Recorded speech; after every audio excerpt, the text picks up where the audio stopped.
सुप्रभात बच्चों।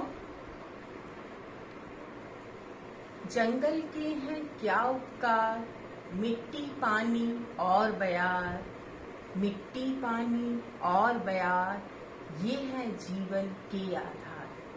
हाँ, ये पंक्तियाँ जिस महान व्यक्ति की हैं, उस महान व्यक्ति के बारे में आज हम लोग पढ़ेंगे, जिनका नाम है श्री सुंदरलाल बहुगुणा।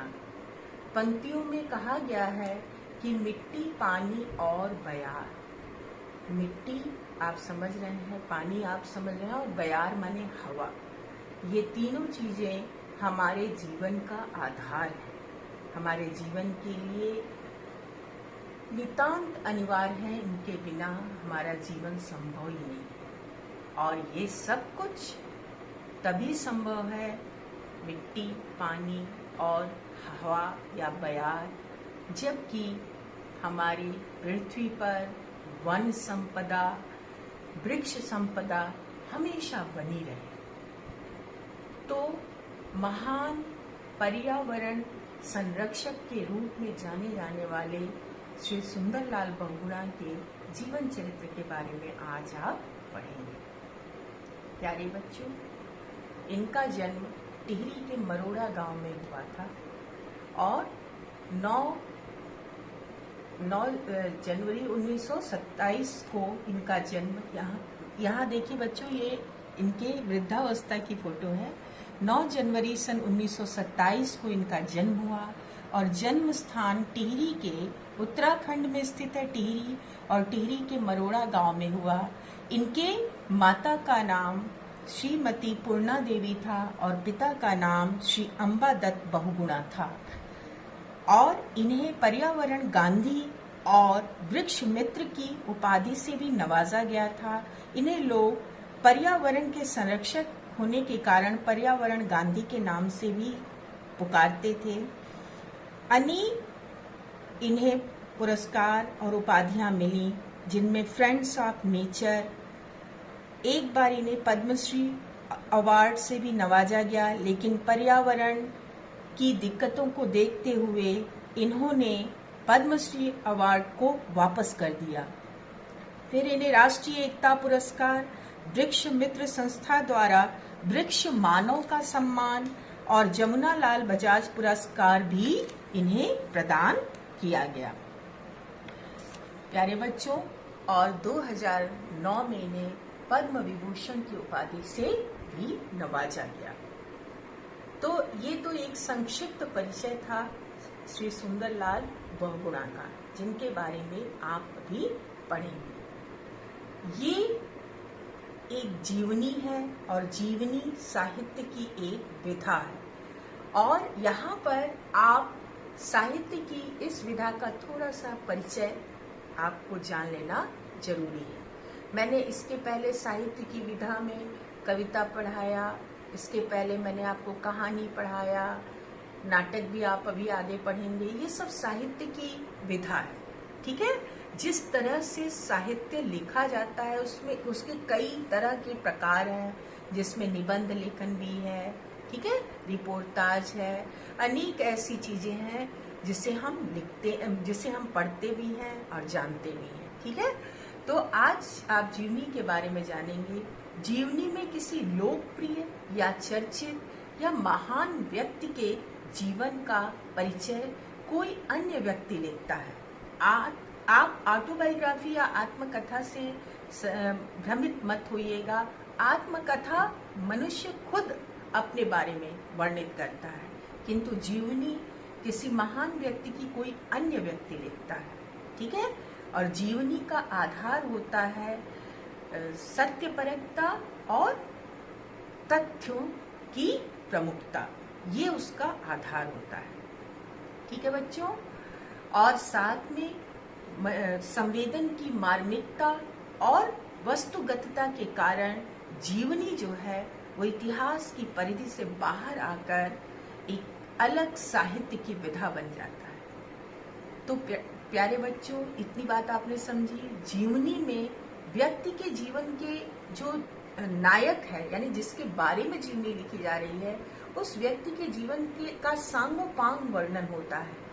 कई बार ऐसा होता है कि संपूर्ण जीवन चरित्र का वर्णन ना भी हो तो उनके जीवन की प्रमुख घटनाओं को फोकस करके या उनके जीवन की प्रमुख घटनाओं को वर्णित किया जाता है और नायक के जीवन चरित्र की अच्छाइयों, उनके गुणों, उनकी विशेषताओं को, चारित्रिक विशेषताओं को उभार कर प्रस्तुत किया जाता है, जिससे पाठक और श्रोतागण प्रेरित हों और आनंद की अनुभूति कर सकें। तो प्यारे बच्चों, जीवनी विधा के बारे में आपने थोड़ी जानकारी ले ली, श्री सुंदरलाल बहुगुणा के बारे में आपने थोड़ी जानकारी ले ली। अब हम लोग अपने पाठ की तरफ चलेंगे, ठीक है। चलिए अब हम लोग आज पाठ 7 सुंदरलाल पढ़ने जा रहे हैं। जैसा कि मैंने आपको बताया कि पर्यावरण से अटूट प्रेम रखने वाले यह व्यक्ति थे। पर्यावरण क्या है? सामान्य अर्थ में या शाब्दिक अर्थ आप समझे तो जिस आवरण से या जिस वातावरण परिवेश में घिरे हुए हम हैं वही पर्यावरण है, ठीक है। इसमें जैविक और अजैविक सभी तत्व समाहित है। तो आपके आसपास का जो भी परिवेश है वो पर्यावरण है। इसमें प्राकृतिक और मानवीय सभी चीजें समाहित है, ठीक है। तो चलिए अब हम लोग पढ़ते हैं पाठ को। सुंदरलाल छठी कक्षा, बच्चों मेरे साथ साथ आप भी शुद्ध उच्चारण कीजिए। सुंदरलाल छठी कक्षा में पढ़ता था। उसे पेड़ लगाने का बहुत शौक था। वह एक पहाड़ी गांव में रहता था।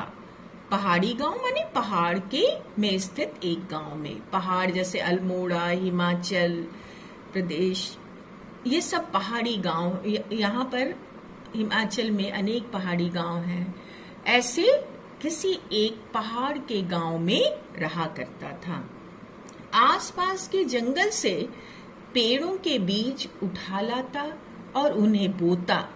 फिर वो जब पौधे का रूप ले लेते तो उन पौधे तैयार करता और फिर उन पौधों को लगा देता। उन्हें पानी देता और फिर वे छोटे छोटे पौधे बड़े वृक्ष बन जाते। सुंदरलाल को जितनी रुचि पेड़ लगाने में थी उतनी ही रुचि पढ़ाई में भी थी। वह रोज नियमित रूप से स्कूल जाता था। गुरुजी जो पाठ पढ़ाते उसे पूरी तरह से याद करता और परीक्षा में सदा प्रथम आता था। तो अभी तक आप लोगों ने बच्चों पहले अनुच्छेद में आप लोगों ने जाना कि सुंदरलाल बचपन से ही पेड़ पौधों और वृक्ष आदि के प्रति विशेष रूप से आकर्षित था और मन से वो उन कामों को करता था। किंतु इसका मतलब ये नहीं कि वो अपनी पढ़ाई को बाधित करता हो, नहीं, अपनी पढ़ाई को भी वो उतनी ही बहुत ही तत्परता से या उतने ही गंभीरता से अपनी पढ़ाई को भी करता था जितनी गंभीरता से वो अपनी रुचिकर काम को, वृक्षों को लगाने, उनकी देखभाल करने को करता था। चलिए अब हम लोग दूसरे पैराग्राफ की तरफ, दूसरे अनुच्छेद की तरफ चलते हैं। पेड़ लगाते लगाते सुंदरलाल 20 वर्ष का हो गया। यानी पेड़ लगाते, ये लिखने की शैली है कि इस तरह से अपनी पढ़ाई, अपने पेड़ का सामंजस्य बनाते हुए धीरे धीरे उसकी उम्र बढ़ती गई और वो 20 साल का हो गया। उसने हाई स्कूल की परीक्षा पास कर ली। हाई स्कूल से बच्चों मैट्रिकुलेशन या 10th आप कह सकते हैं, ठीक है, तो की परीक्षा भी उसने पास कर ली और उसे पेड़ पौधों से इतना लगाव हो गया था कि वे सब उससे परिवार के लोगों के समान ही दिखने लगे थे और पेड़ पौधों से वो इतना ज्यादा जुड़ाव महसूस करता था कि वो पेड़ पौधों में अपना परिवार देखता था।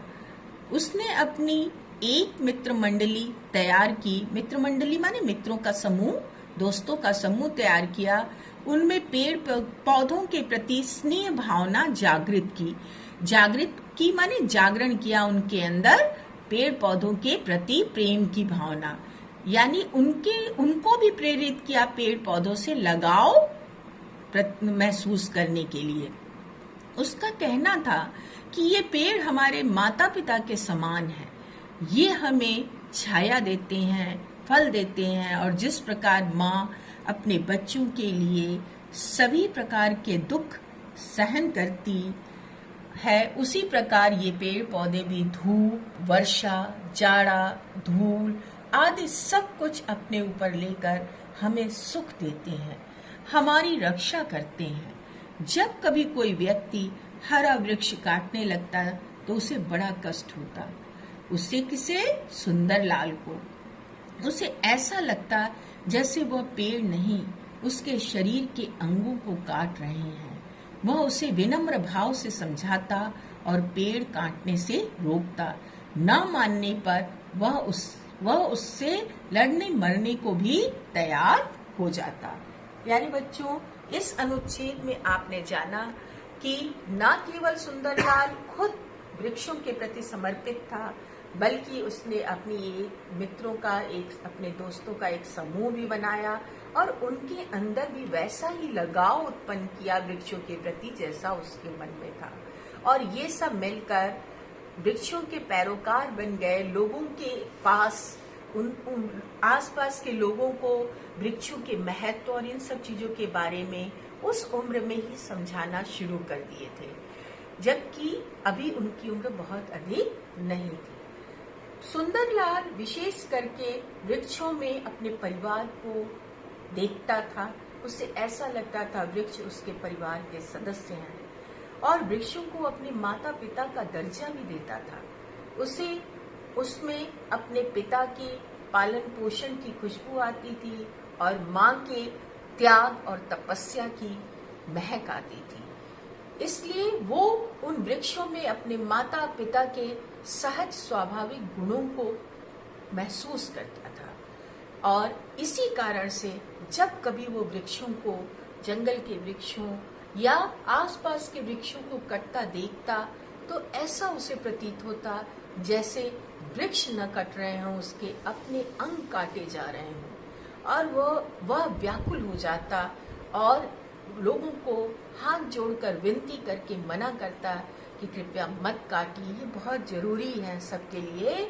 और अगर लोग नहीं मानते तो कई बार वो बहुत जिद भी करने लगता। अब चलिए हम लोग आगे की घटना पर जोर देंगे।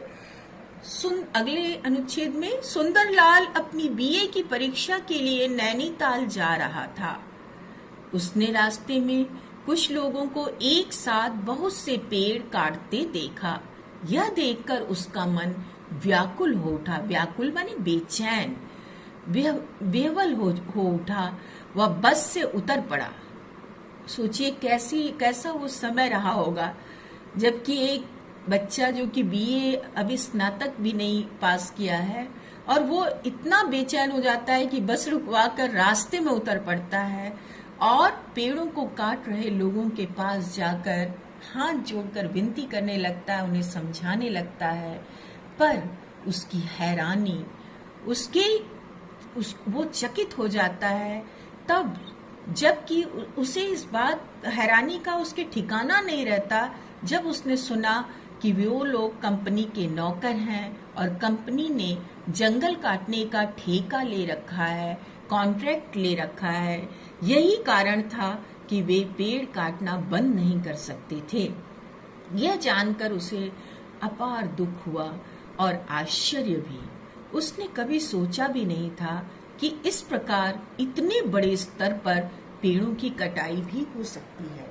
जिन पेड़ों के आंचल में पल कर वो बड़ा हुआ, जिन पेड़ों को उसने हमेशा आसपास, जिसकी हरियाली, जिसकी सुंदरता को देखा, महसूस किया, उन पेड़ों की इतनी बड़ी संख्या में, इतनी बड़ी तादाद में कटते देखकर वो व्याकुल हो उठा, बेवल हो उठा और चलती बस से, वो जा रहा था परीक्षा देने और चलती बस से उतरकर लोगों से हाथ जोड़कर मिन्नतें करने लगा कि पेड़ मत काटिए।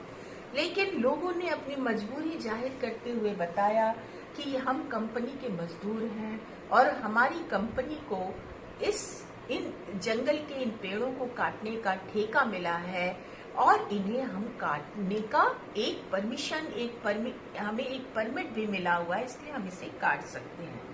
वह बिल्कुल सुस्त और बिल्कुल आत्मग्लानि के साथ और कुछ न कर सकने की मजबूरी के साथ वापस लौटता है। और वहां से अब आगे के पैराग्राफ में हम लोग देखेंगे, सुंदरलाल का उन कंपनी मजदूरों पर तो कोई बस नहीं चला, पर उसे इसका भयंकर परिणाम दिखाई देने लगा। यदि इस प्रकार सभी पेड़ पौधे धीरे धीरे कट जाएंगे तो ये हरे भरे जंगल उजड़ जाएंगे और गांव में बसने वाले सब लोग अनाथ होकर रह जाएंगे। और ये सारी चीजें उसे स्पष्ट दिखाई देने लगी कि इतनी तेजी से यदि जंगल के पेड़ कटते जाएंगे तो जंगल में बारिश नहीं होगी, अकाल पड़ेगा, सूखा पड़ने पे लोग भूखों मरने लगेंगे और रास्ते भी अच्छे नहीं है कि बाहर से अनाज वगैरह आ सके। क्या होगा इस गांव के लोगों, आसपास के लोगों का, पूरी धरा का क्या होगा पेड़ इस गति से कटेंगे तो। और इन्हीं सारे विचार मंथन में वह उलझा हुआ बालक क्या करे, कुछ समझ नहीं पा रहा था। अब हम आगे बढ़ते हैं। सुंदरलाल अपने गांव लौटा तो उसका मन आत्मग्लानि से भरा हुआ था। आत्मग्लानि से मतलब अपने आप में उसे ये दुख होना, अपने आप में उसे खेद होना कि वह कुछ नहीं कर पा रहा है। इस आत्मग्लानि से भरा हुआ वह उन कंपनी मजदूरों को वृक्ष काटने से रोक नहीं सका था। यही उसकी आत्मग्लानि का मुख्य विषय था। उसने अपनी मित्र मंडली की सभा बुलाई और फिर ये सारी चीजों से उबरकर ऊपर उठकर उसने कुछ उपाय सोचना शुरू किया। उसने अपने मित्र मंडली, जिन्हें पेड़ों के प्रति उसने संवेदनशील बनाया था, उन मित्र मंडली की एक सभा, एक गोष्ठी बुलाई और उसने उस सभा में गांव के बहुत सारे अन्य लोगों को भी आमंत्रित किया या बुलाया और लोगों को पेड़ पौधों का महत्व समझाया और इस प्रकार लगातार पेड़ कटने से उत्पन्न होने वाले खतरे के बारे में बताया। और इन सारी बातों को कहते कहते उसकी आंखें छलक भी पड़ी। वह कहने लगा, मुझे ऐसा लग रहा है कि कुल्हाड़ियां मेरे माता पिता के शरीर पर ही चल रही हैं। सुंदरलाल अब तक बीए उत्तीर्ण कर चुका था। अब वह भावुकता के अतिरिक्त पेड़ पौधों, वन वृक्षों की वैज्ञानिक महत्व को भी भली प्रकार समझने लगा था। प्यारे बच्चों, अभी इस पैराग्राफ में आपने देखा कि आत्मग्लानि से भरा हुआ जब वापस गांव लौटता है सुंदरलाल तो बहुत ही बेचैन रहता है, लेकिन अपनी व्याकुलता पर काबू पाकर वह अपने मित्र मंडली की एक सभा बुलाता है और विचार विमर्श के बाद गांव के महान लोगों, अन्य सामान्य लोगों को भी बुलाता है और उनके साथ विचार विमर्श करके वो अपनी बहुत सारे पेड़ पौधों के प्रति जो उसने शोध किए, जो उसने बचपन से जाना पेड़ पौधों के बारे में, और अपनी तार्किक शक्ति से उन सब लोगों को ये समझा पाने में सफल हो जाता है कि पेड़ पौधे मनुष्य के जीवन का अनिवार्य अंग है और उसे अब कटने नहीं देंगे, अन्य वृथा में या व्यर्थ में अब कटने नहीं देंगे। ये हर व्यक्ति के मन में सुंदरलाल बैठाने में समर्थ हो जाता है। अब तक सुंदरलाल बीए पास कर चुका था, अर्थात वो स्नातक हो चुका था और अब उसकी बातों में तार्किकता और सच्चाई और अधिक स्पष्ट होती थी। एक बार ये तो सत्य ही है कि जब सच्चे मन से और बहुत अधिक लगाव के साथ किसी काम को सही दिशा में किया जाता है तो उस काम की सफलता निश्चित होती है, बिल्कुल निश्चित होती है। और यहाँ भी यही हुआ।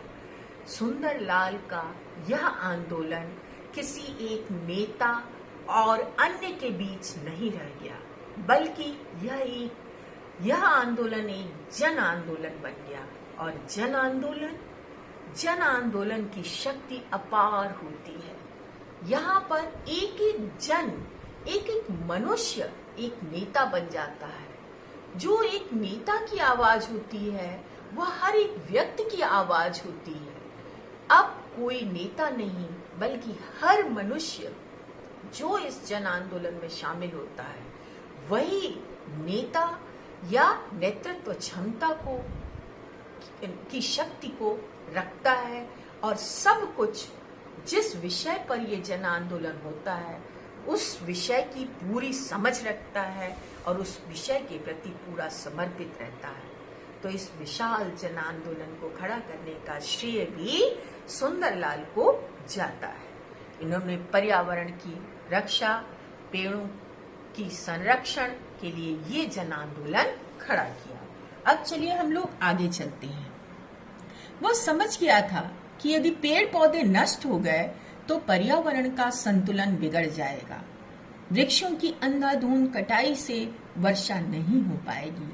वर्षा न होने से सूखे की स्थिति उत्पन्न हो जाएगी, जिससे अकाल की स्थिति भी बन जाएगी। इसके साथ ही यातायात की स्थिति अच्छी न होने के कारण अन्न का आयात नहीं हो पाएगा।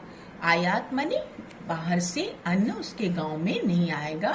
और अंधाधुंध माने बिना सोचे समझे कितना भी करते जाना, ठीक है, बिना सोचे समझे बहुत अधिक उसके हानि लाभ को बिना सोचे समझे कुछ भी करते जाना, ठीक है। आयात माने बाहर से नहीं आ सकेगा और ग्रामीण लोगों के पास बाहर से अनाज मंगवाने के लिए धन भी कहां से आएगा।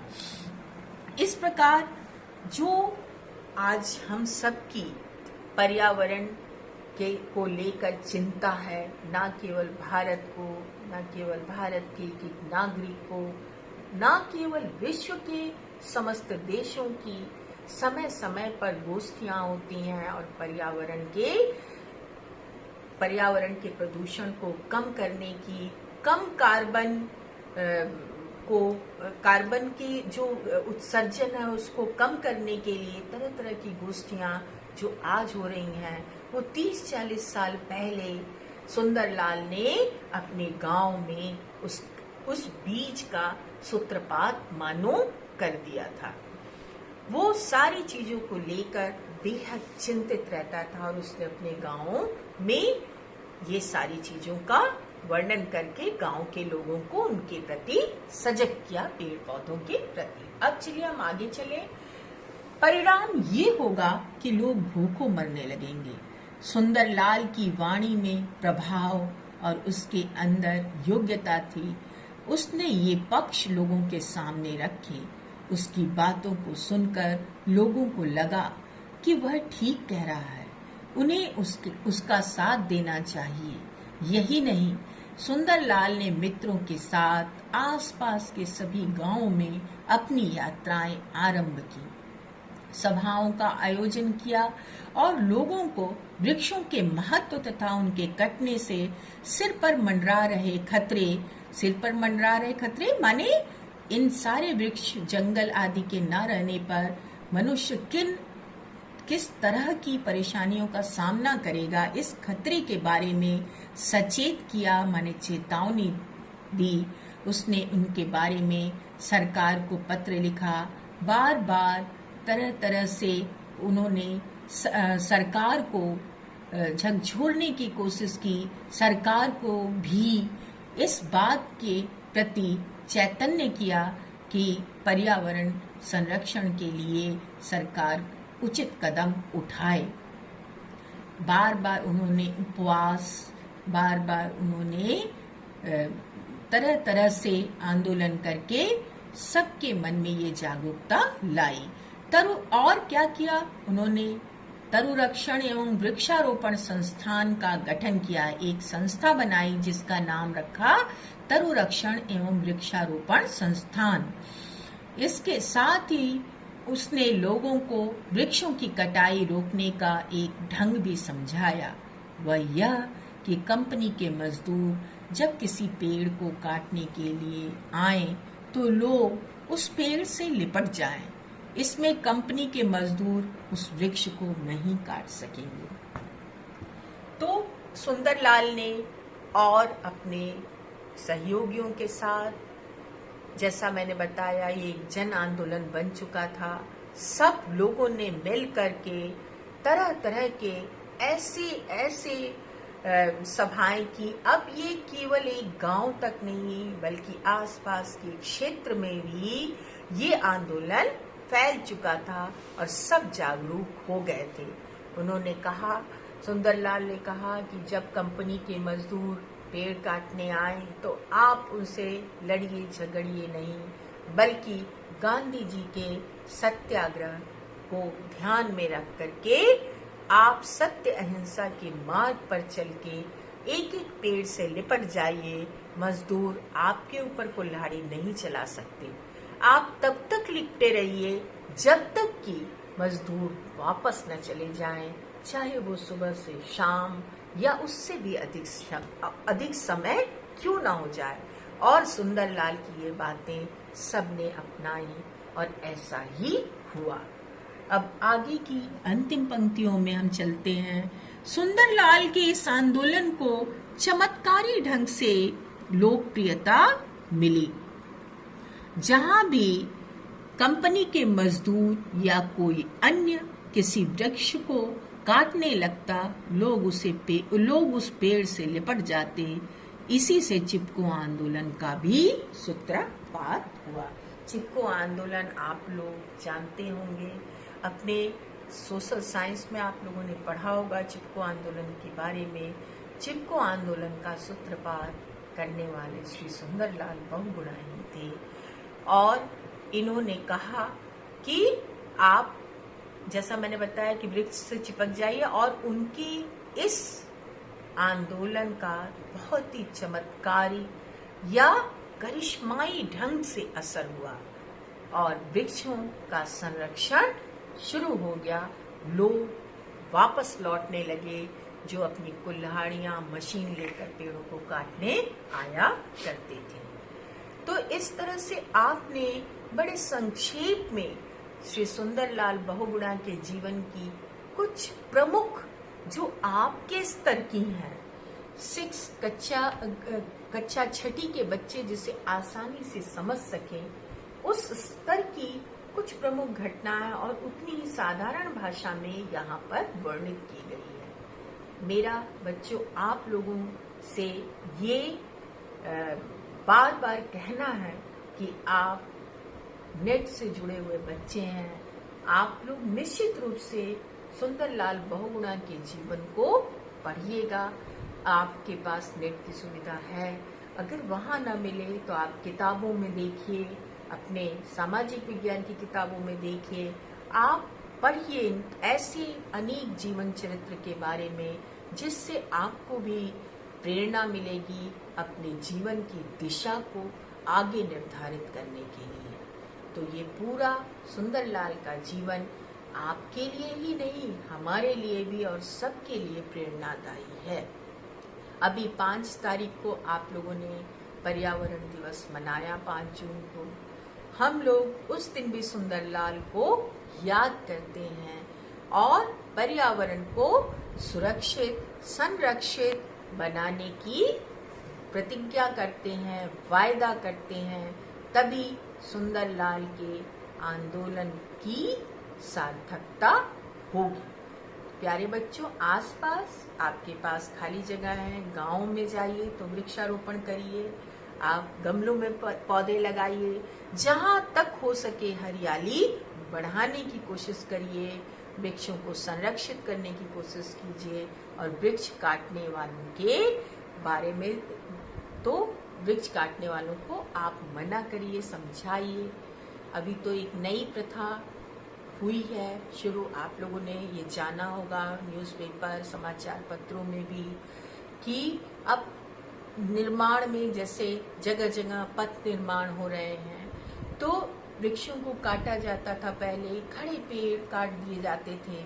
खड़े पेड़ मतलब एक तरह से पूरी एक दुनिया ही उखाड़ दी जाती थी जो सैकड़ों वर्षों से चली आ रही होती थी।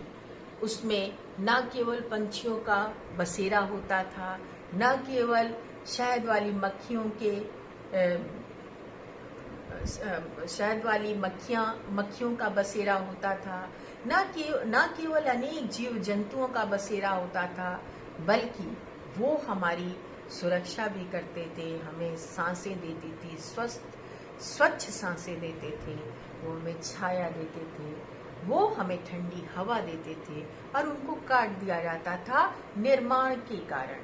निर्माण भी जरूरी है लेकिन विध्वंस के साथ नहीं। निर्माण विध्वंस के साथ नहीं, निर्माण को हम जो हमारी संपदा है उसके साथ आगे बढ़ाएं, तभी दुनिया बहुत अधिक उन्नति कर सकेगी।